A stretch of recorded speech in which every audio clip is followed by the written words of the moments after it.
Hi, good night to you all. This is something I wanted to do a long time ago, but I did just know how to start it, how to go about it. And I guess I didn't have the courage to really do this. I'm in my car, night's coming down, the lighting is kind of poor, but I guess at least you'll understand the message that I'm trying to bring across. It's a testimony. And it's really about the church. It's really about the church. And I'm really at the point of saying, you know, church, dear God, there is just so much more that media is and that we don't know about.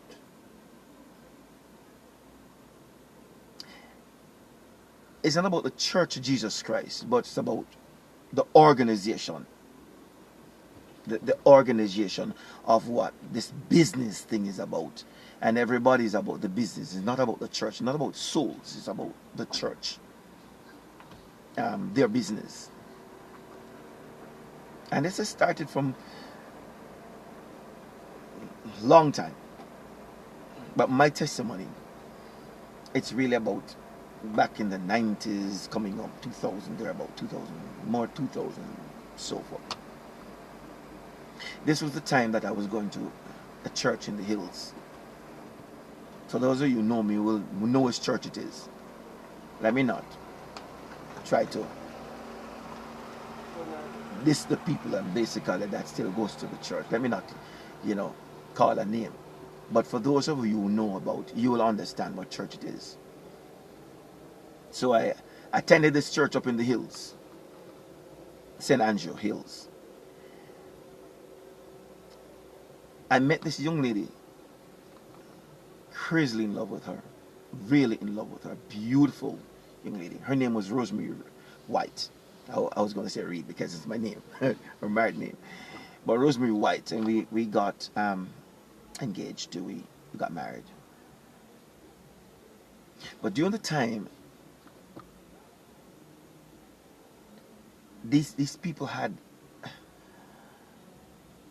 it in for me. They didn't like me. They didn't tell me this, but they didn't like me. I found out too late. Too late. I found out about this.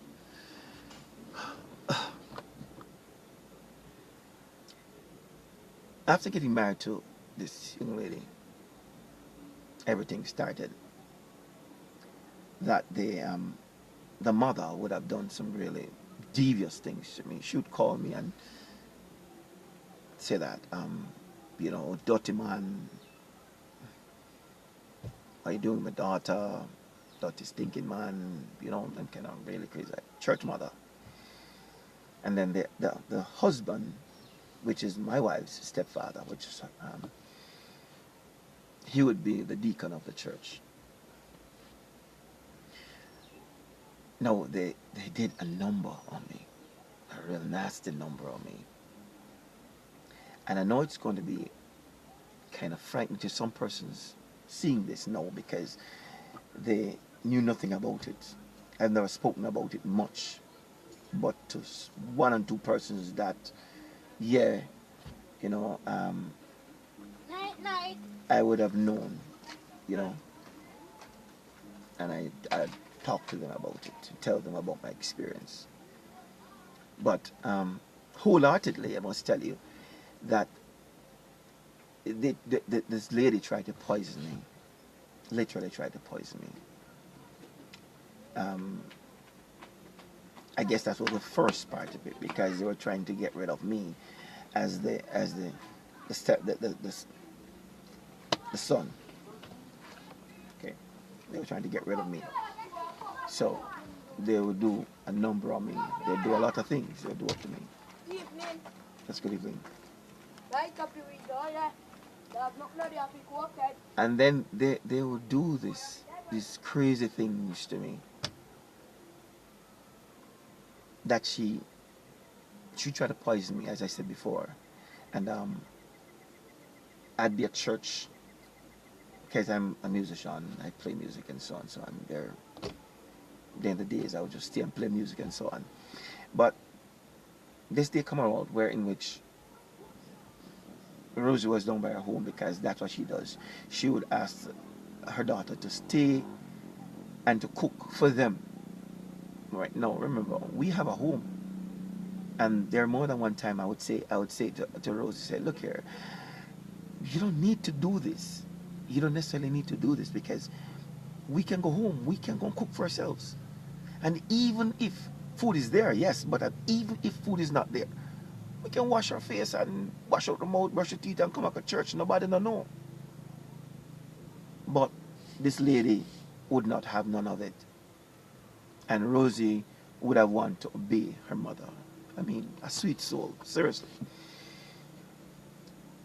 But this day in question, I'm there playing the music, and the word came to me, oddly, there's some food coming towards you. Don't eat it.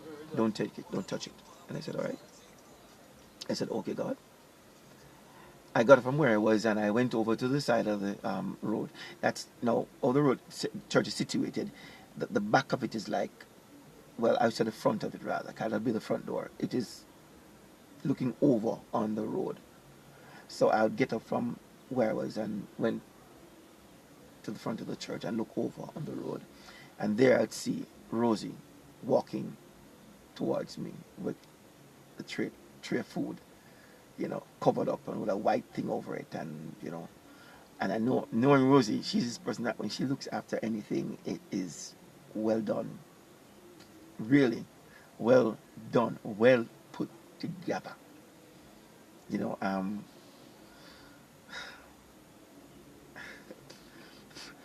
it's like she really looks after her thing. Jamaican man have a way in which they like thick juice and thing.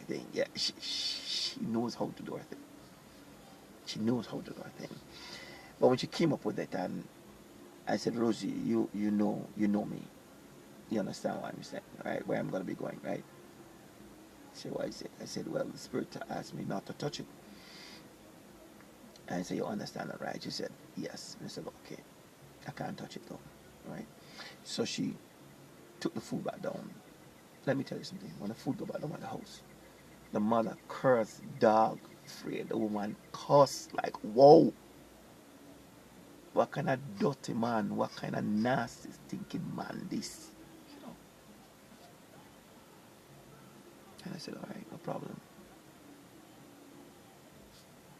Going on to the meat and the matter, they would have tried to poison me, tried to obia me, Jamaican thing, obia, send some duppy to you. Down at the church one day, working, we had had a boat building up top. We had taken down the boat building, dig down the place with some tractor, and using start building a concrete structure. So I was practically the foreman there. And being the foreman there, they in the evenings, like say 12 o'clock, so once it start raining in the hills, it's like point blank say, rain just continue first or evening. So just, kill whatever you're doing, just call it a night or a evening.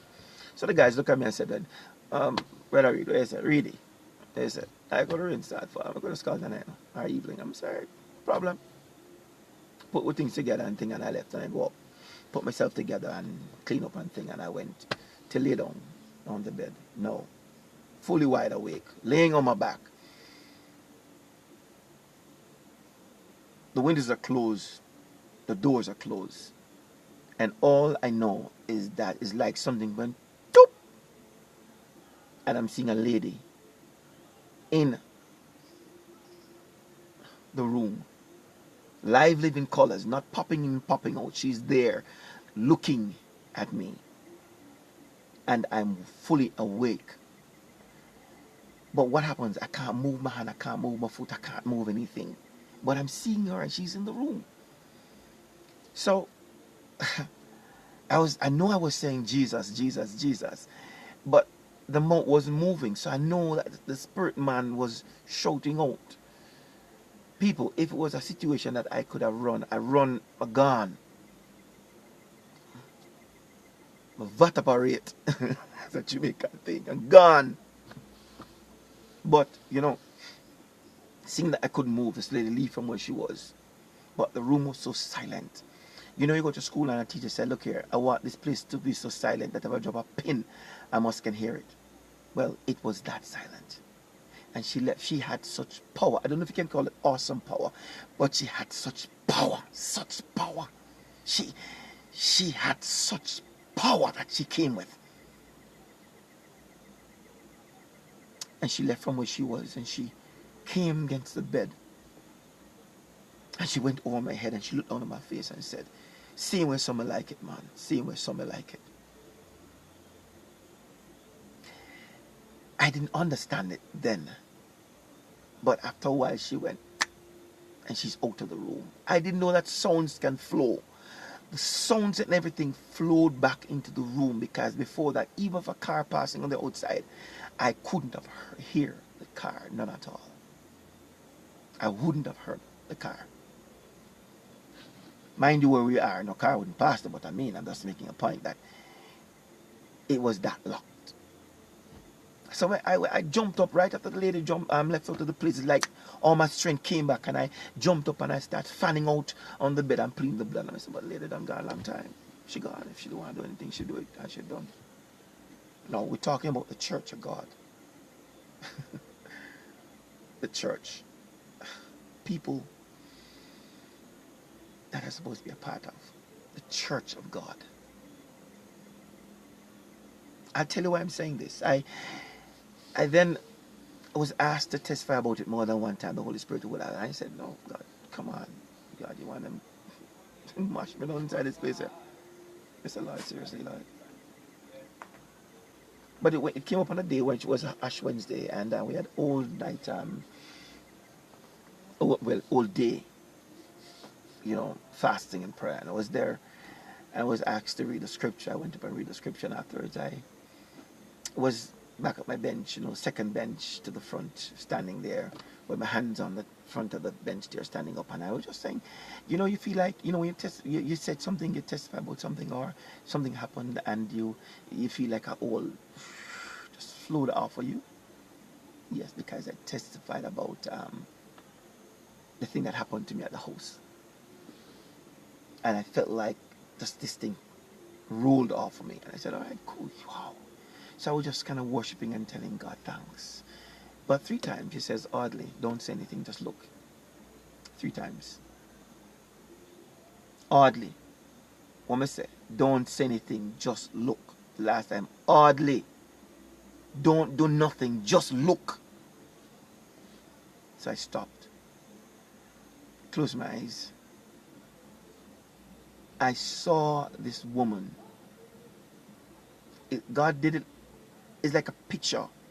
It's like I don't know how to explain to you. It's not like a big screen. It's like you're back at the place, seeing everything, but you're now in a spirit form and you're watching everything that happens. But what would have taken about half an hour, it took about maybe about 5 seconds. 5 seconds. About there about. And you saw everything. How this lady, that's my wife's auntie, leave Mount Pleasant. Like I said Mount Pleasant? Yes, I did.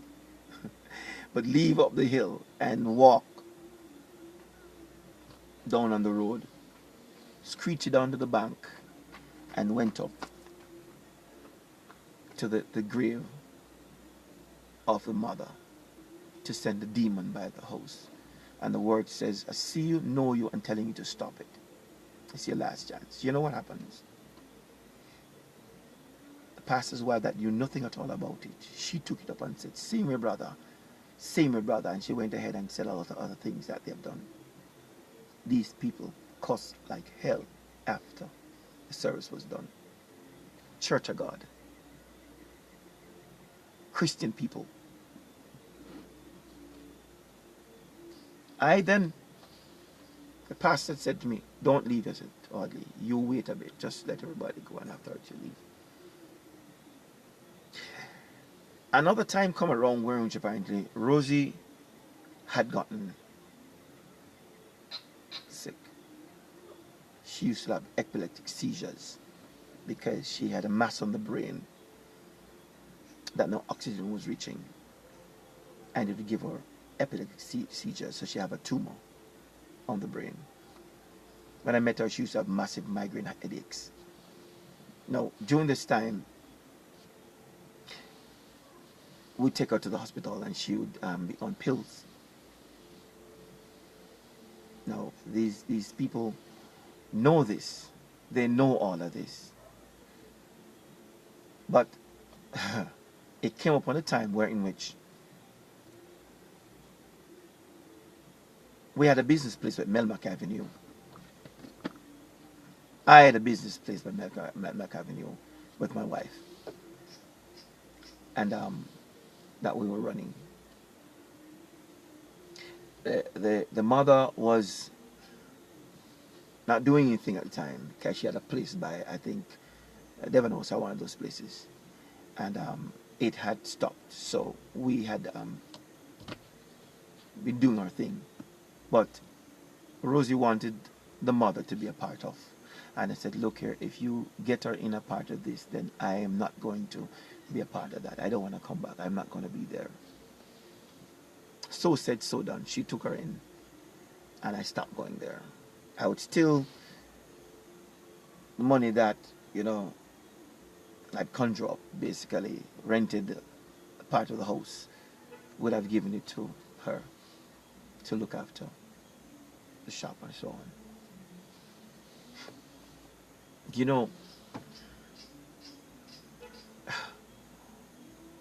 Right through this time, I just didn't know the kind of hatred that these people had for me. I couldn't imagine that anyone could hate someone else this kind of way. I can't imagine someone hating someone that much. I am serious. Because during the time, what happens is this, that they plotted to break the marriage apart. They've done everything in their power that they could have. Recognize it wasn't happening. All the ugly things that they planned and plotted and so on. So it came up on a day when apparently it was, I think, 2004. There was a general election somewhere thereabout. I was an outdoor agent training to be, and my wife was an indoor agent training to be. So I said, okay, then no problem. Now, in so doing, she had night classes that she had to go through. And then I said, all right, no problem. I was at work. I used to work at St. George's College, so I left and I came up. When I came up and reached home, I drove into the yard and saw my mother. I said, Mommy, where is Rosie and the kids? Because I recognize I'm not hearing no sound in the house and so on. So, I went up and I asked, what's happening? And she said, well, Rosie is gone with the little boy down by his mother. Because we had one son together. And I said, all right, I soon come. I'll go for him and come back. So I drove out and I reached up by the house. When I reached by the house, I knocked on the deacon's door. Let me try not to call much more names, all right? I knocked on the deacon's door. When I knocked on the deacon's door, I heard him said, hey, hold on. And I said, it's Audley. Where you come from? Go back where you come from, cause you're not getting nobody tonight. Let's go on the yard. And I started laughing because I said, that must be a joke. That has to be a joke. So, all right. I turned to that's Rosie's siblings' door. That's the smaller ones. Basically, two other sisters. So I turned to the door now to knock on the door because it was in a kind of an L-shaped building, The mother's home is on this side and the other door that comes this way, the sisters and the other persons that live on this side here.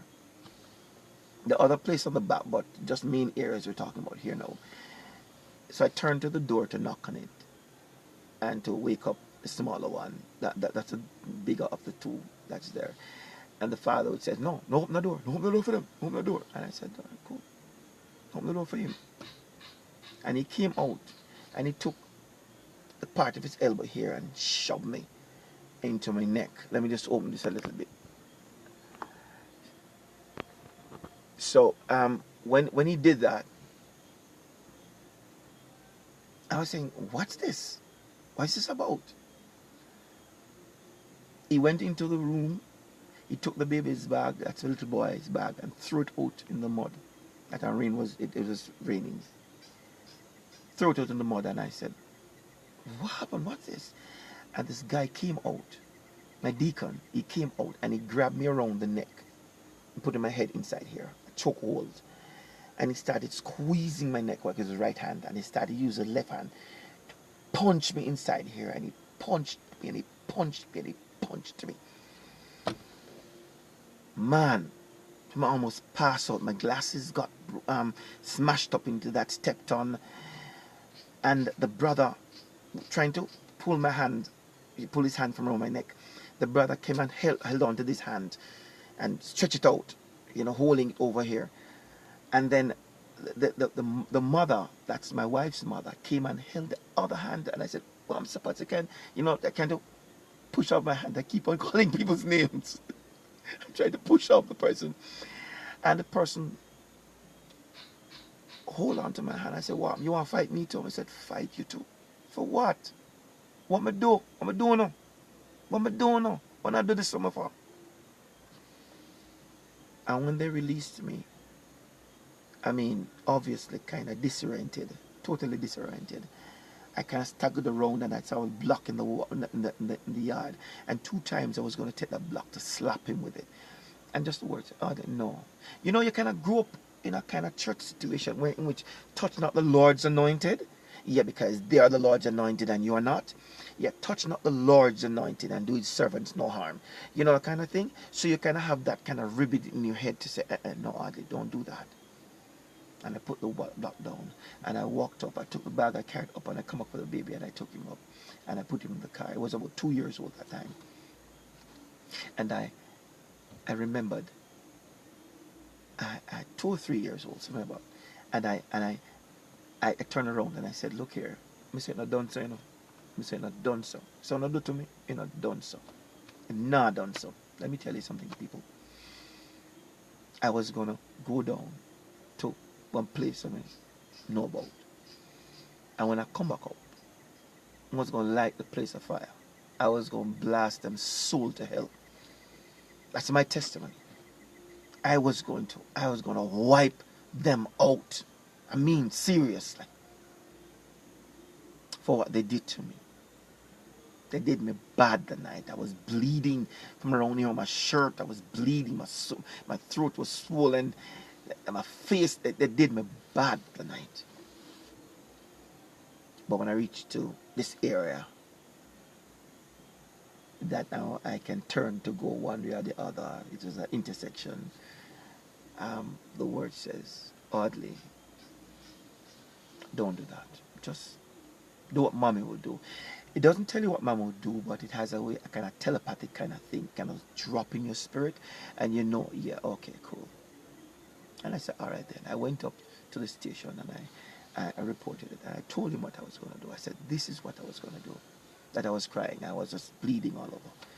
And I said, all right, cool. But you know what happens? I reported it and I reached, and I said I left and I was going home. When I reached home, I took the baby out, took the bag, and walking inside the veranda, sitting out here, and then walking down this passage. We have 1, 2 rooms, one on the left side, one on the right side, and the bathroom my room that I was staying in. It was upstairs and downstairs building, and then there's a back room there, and my mother was in the back room. We were living in this room here before the back room here, and I remembered, but going down the passageway, I could distinctly hear my wife, Rosie, talking to her mother, but her mother wasn't up her voice. I can hear her on the phone. She was cussing like, whoa. She was cussing, them telephone them back in the days. We have the Kemla Wireless phone, them landline store where you lift it up and put it on speaker, whatever it is. You can hear the sound and everything that's happening inside. I said, yo, the lady was telling my wife that I came up by the place kicked off the door, kicked off their door and pick fight with the husband. That's what the church mother told my wife that I did to her house and to her deacon. And I'm saying, my God, that time I'm bleeding. Let me tell you something. I've never felt anything that hit me so hard in a long while, that hit me so wickedly. Why? Because, you're out there and you're saying that, things happen to you, kind of going home now to somebody that is going to be there for you, at least going to be in your corner, ask you what happened, and kind of get vexed with you, like, to say, yeah, that never happened. She cursed me that night. I bawl. Jamaican people, serious, me not cry, I'm bawl. Literally bawl. I'm back out of the room. And I turned to my mother and said, Mommy, something I done nothing to them people here. Mommy, me not touch. Mommy said, not even a hot word me not said to one of them people here. After all of them do to me. All me said to the man is that watch your back because he's not done so. That's the only thing me said to him. But what? They practically achieved what they wanted, because now the marriage is at that level where it's rocky now, because now I start disbelieving my wife, not believing what she said about, because something funny about this. I'd asked her before and said, afterwards, she said, tell me something, did you have anything to do with it? She said, no. I said, then if you have nothing to do with it, did you speak to your father about asking why your people? She says, no. I said, no, that never got on well with me at all. Never got on well with me. So basically, what happens is that I left home for about a year, but I went suicidal. I went mad. I was walking on the road and all I wanted to do is die. I just truly wanted to die. I wish somebody could just take me out. I didn't want to live anymore. I used to go, I go to church like every single day. I don't miss church for nothing. Rain, sun, I don't miss church for nothing. But then I stopped going to church. I just stopped altogether. Everything just stopped. And I just wanted to die. Total suicidal. Just blocked out. Nobody cared to know what was happening to me during that time. But I want to kind of jump a little further, because I want to give you the end result of all of this. That, in all of that, I left home for about a year, living down on the flat.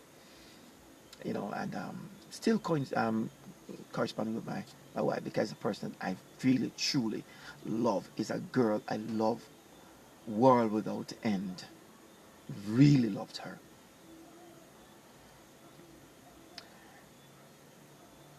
It went on to a point where in which I went up by the house, by my place once, our place, Belmac Avenue, where we had our place, our little business, that little restaurant there.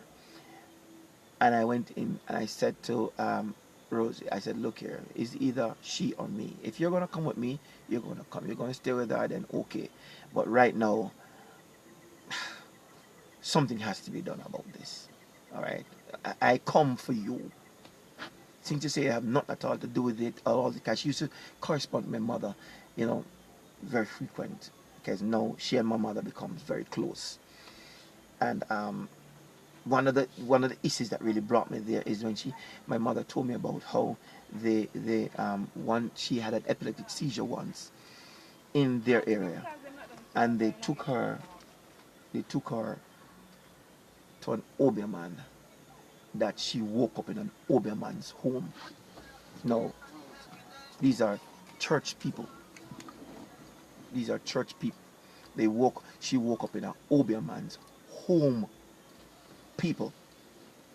And she told my mother about it. And that was one of the things kind of grabbed me, drawn me back to a place. I said, this girl, I really kind of believe she's innocent. Let me set her up. Yeah, let me set her up. Let me set her up. And I went and I was talking to her. We went through and we reconnected. We're connected big time on a level. Because it's not like we never did it. Because apparently I still go back. Man and woman stuff, we still look for mommy up at the house and we go rugudush and, dum and thingy. Yeah. But this time we reconnected as wife and husband to say, yeah, we're back here. And I said, look here, it's either she or me. If you're coming, come. But this lady of the night got so angry that she said, look here, look at me. I said, look, a long time if it dead or thinking, man. If it dead long time, and not just because of a Rosie, why the one and the one day, no kill you. That's what she says to me. And she took a knife and put it on the table and said that I me not know. I said, woman, if you think is what you've done to me before and got away with it, try it. Just put your hand on the knife one more time and see what happens. I wouldn't tell the other thing I said to her because I was really rude. I've never been rude to her before, but I was rude to her that night. I was really rotten and rude to her that night after she did that. And I said, all right, Rosie left with me. Tell you something? It turned up. It went worse. Because let me tell you something, not long after that,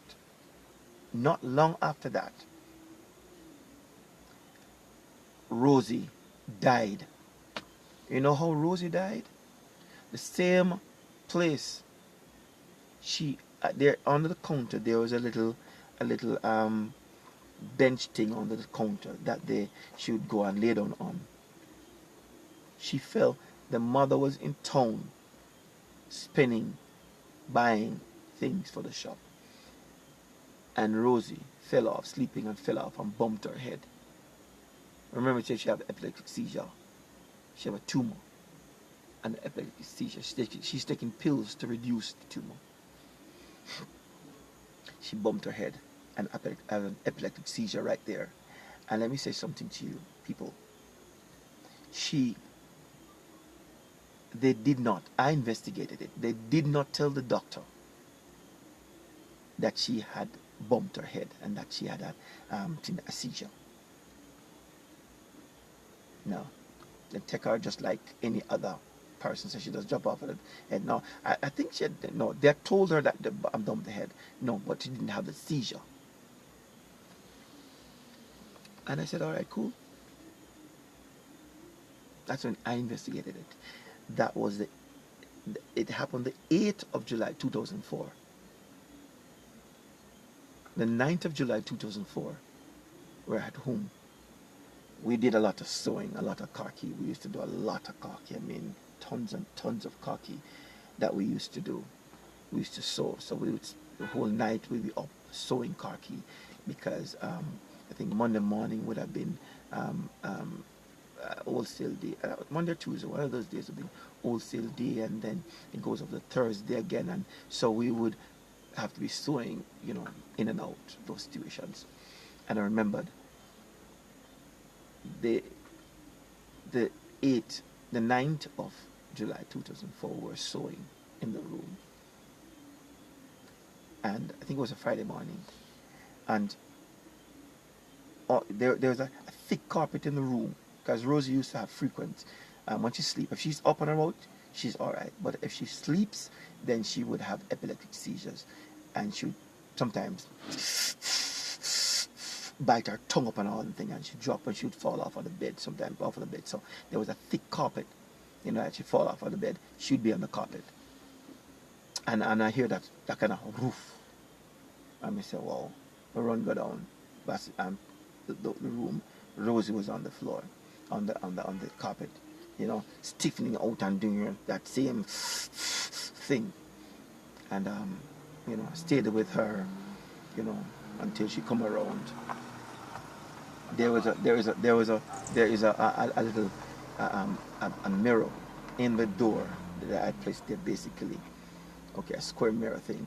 It's tinted, but basically I move a curtain. There's a curtain on the inside that if I'm inside, I draw the curtain that you can't see in. But if I'm not there, then I move the curtain that apparently once I pass, I can see her. Once she's inside there, I can know exactly what's happening to her. I would have to open the door because she's a very light sleeper. If you open the door and she turns, she would say, oddly warm, some little thing. So I try to keep myself just to say, she's sleeping, let she sleep. But then I went down and I saw her and I pushed the door open and I saw her on the floor. She had an epileptic seizure. I stayed with her until she came around and I was going to help her up. And Mom said, no man, don't pick up her. Let she come to fully. let she know what happened, know where she's and so on. I said, all right, no problem. And when she came to and come around fully, I put her on the bed. I stayed there with her for a while, about maybe about half an hour to an hour, where they're talking and things. I left, and I went, that was about four so in the morning, 4 o'clock going 5, somewhere about there, 4:35. And I said, all right then, no problem. I left, I went back up to the room, started sewing again. And about 7 thereabout in the morning, I went back down to the room because I'm passing. I saw my son, that's Kamaldi, and his nephew, Swain, there playing on the carpet. But I was watching him through the glass, and he got up like they have some kind of like a thing going on between the two of them, but they're asking some kind of question they want to know. And afterwards, Kamaldi would get up to say, "Mommy," and I said, "No." As he did that, I said, hold on. I can't really crack the door. I said, no, we can't do that. Remember, can't wake mommy that way, all right? Because mommy's sleeping. All right, let you sleep. But tell you what, but give me a little second inside, and afterwards you can come back, all right? So I asked him to excuse, and I closed the door, and I said, Rosie, now, remember, she's a light sleeper. All that time, she's not shift. So I said, all right. I sat in front of the bed, and I said, Rosie, Bill touched her with my elbow and said, Rosie, I want to talk to you. She don't move. Things start going through your head. Hardly check her foot bottom. Kind of Jamaican thing. Hardly check her foot bottom. Hardly. You sure? I said, I'm not check nobody foot bottom. I said, no, I'm not that. I said, Rosie, touch her again with my elbow. She no response. And I said, whoa. So I turned around in fright and rolled her over. When I rolled over, she just go over on her back And I said, dear God. And I remembered, I backed out. I was so frightened when I backed out in the bathroom, holding onto my nose and my mouth and saying, God, no, God, no, God, not so, God, not that way, God, not this way, God, no, God. But I rushed out in the bathroom, and then I shouted out for mommy about 3 times, and she run come down. Mommy's a Christian, a praying woman, a serious praying woman. And I rushed out in the bathroom, and when I got in the bathroom and thing, she was inside there, mommy praying and praying, and I rushed back inside and then kind of lift her head and bring her head up, start administer CPR to her, and clean the throat and clearing the tongue out of the air and trying to blow into her nostril and trying to pumping her chest, trying to say you're doing CPR. And I knew nothing about it much, I must tell the truth, but apparently I've seen enough of it on TV to say, well, okay, I'm gonna try to see what I can do, but to no avail. Never happened. She was on the phone with the mother to say that you need to come now. She said, what happened now? What happened to her? She said, you need to come right now. Rosie's dying. She said she can't come there right now because she's in a town. That's what the mother said. I have no reason to lie to you. This is what the mother said. This is the first time these things are coming up because I've really kept it, just under wraps and saying, I don't want to do this. But seriously, there comes a time that things must come to. You must come to bump, man. Things must open up. Things must clear up. And so forth. I'm making this point. That during that time, I ran out of the house and I ran down to a Bridget's home. I try not to call anybody's name, and he was putting on, I didn't go for pants to put on. So I run past his place, jump over his fence, went out to another friend, and she just threw what happened, because she said me running coming. I said, what happened? He said, I'm Mr. Rose. And she just threw her key to the window, give me. I would just take the key and run and drive the car and race the car, go up to the house, back it into the home. And I don't know what happened because I don't know where my sister came from. She was like, wow, an angel. I don't know because I had Rosie. She was of a, bulky, kind of person, statue, and short and kind of bulky, fat person. Beautiful though, seriously. So I couldn't lift her up. So I had under her arm, and then put my foot across and kind of pulling her through the passageway. So her head would be in front of me, and I'm putting my 2 hands under her arm, and I'm pulling her on her bottom, like pulling her through the passageway, pulling her as fast as I could. And by the time I reached over the God, by the time I reached the signal area, then that my sister was there. My sister was there. Sorry. But it's just a thing that, I've never really talked about it much seriously, but my sister was there. And she went onto her picked her up, and put her into the car. And I drove so hard to get to the university hospital. I drove so hard to get to the university hospital.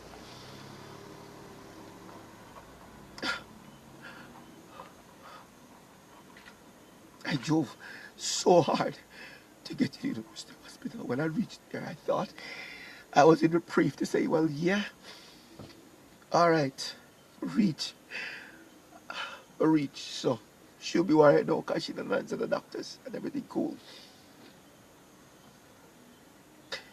That time the car shut down. Thank God, seriously, I must big up the police officer that morning. Because when I went through, it was a Friday morning, so I mean, traffic was on the road like crazy. So when I went through Cherry Gardens and turned down to go to Shields down there to go to Barbican Road, there was a line of traffic, and I take the outside. I took the sidewalk, literally one wheel on the sidewalk and one in the road, because vehicles still coming up. And I reached down there. There's a policeman that was there doing point duty, and he says, "What happened to your brother?" And I said, "My wife." And he never hesitated to jump on his bike and he said, "Follow me." But because of bike, him just going through the traffic, and God so had it when I reached up a little more, there was a squad car. And he said to the squad car man, "Help him out." And he turned and said, "Brethren, come." And that guy drove that vehicle like wow to get to the university that morning.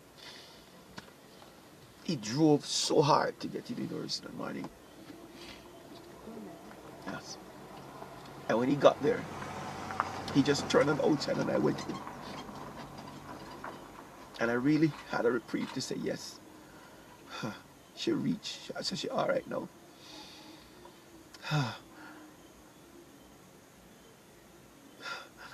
It happened so long, but right now, just think about it. Think what I went through, what these people did to me.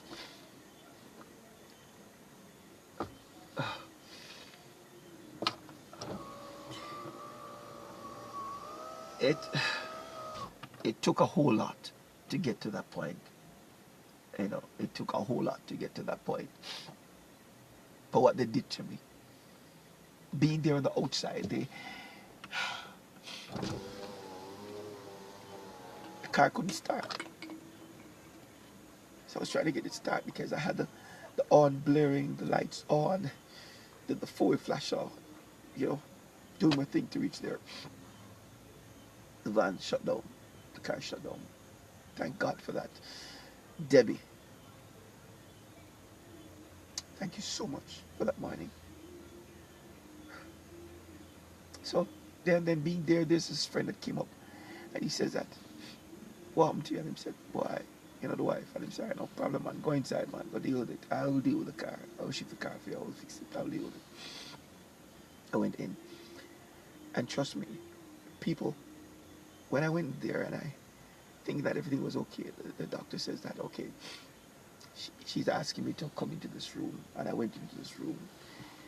And she said that, "You can sit." And I said, "No, I'm okay." Little did I know, I'm not thinking through all of that right now. I'm just at a point to say, well, okay, yes.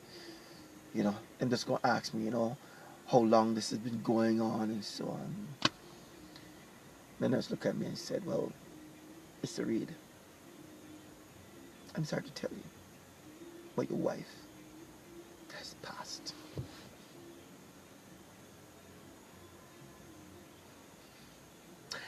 With all of what these people did to us, we just came back together as a couple. Rosie died. Rosie died, and I could not have grieved about it. Because after that, the mother never come there not one time. She never saw that body until the next Wednesday when they had an autopsy by Spanish Town. That is when she saw the body again. His only sister that went up there. But they came by my house and they did another number. They came there to beat the crap out of me. They come to fight. Just walk into the room, walk down to the passageway, come into my room, pull down the picture off of the dresser, We had what a bag that we were going through within the week. God just have a way of us dealing with some things. This is sometimes, trust me. Yeah. Okay, just in the week we cried like Terex. We cried like wow. We hugged and we bawl. I don't know if you ever been to that situation where you bawl until you tremble. And we were going through some letters that we used to send to one another, each other, even during the time. And these people came there to pick fight with me. The sister bite me in the chest here. Me trying to get the picture from her to push her off. And then the uncle came down and blackguarded the door, closed the door, and said, "What's happening inside here now?" I said, "Excuse me." So I ducked under his hands and running towards the to the passageway going up towards the kitchen. Come and say, "Mommy, tell them to come out now." Come and go for the cutlass, I go for my head for the cutlass, I'm going to draw for the cutlass. You see, by the time I turn around the cutlass, everybody was through the door, through the gate, because I was going to wipe them clean. I was going to wipe them clean that day. After all that these people, these wicked people, had done to us. After all that they've done to us. No, they come with a position of trying to pick fight because the mother now starts saying I used to beat her in her head with board and I worked Obi on her. That's what she starts spreading to everybody around the area. And everybody took this story and run with it and said, yes, me kill my wife off. But nobody knew the wicked things that they did to us. Nobody knew the wicked things that they did to me and my wife.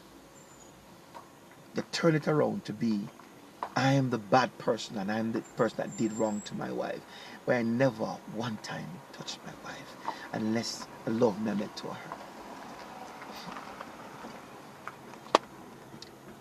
The church people, my deacon, I'm a church mother. That's what they did to us. That's what they did to me and to her own daughter. This is what she did to her. And acting as if everything is so hunky-dory and nice with all the wickedness that they do to people. Church people that works obia. Church people that believes and mix up in nigromancy. Church people that believe in Maya or whatever they call it. Some demonic thing.